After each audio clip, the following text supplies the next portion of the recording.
డబ్బులు సేవ్ చేయాలంటే, టేస్ట్ గూడా ఇంకా ఎక్కువ ఎంజాయ్ చేసి తినాలంటే ఇంట్లో చేసుకోండి. చాలా బావుంటుంది. ఎలా చేయాలో ఇప్పుడు చూద్దాము.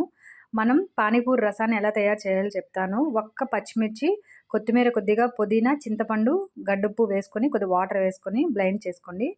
చూసారా ఇలా వచ్చిన తర్వాత వాటర్‌ని మన స్ట్రైనర్‌తో వడకట్టుకున్నా పర్లేదు. డైరెక్ట్‌గా అలాగా యాడ్ చేసుకున్న వాటర్ ఎంత పలచగా కావాలంటే అంత పలచగా ప్రిపేర్ చేసుకొని పక్కన ఉంచుకొని, పానీపూరి ప్యాకెట్ రూ. 30 ఉంటుంది. రూ.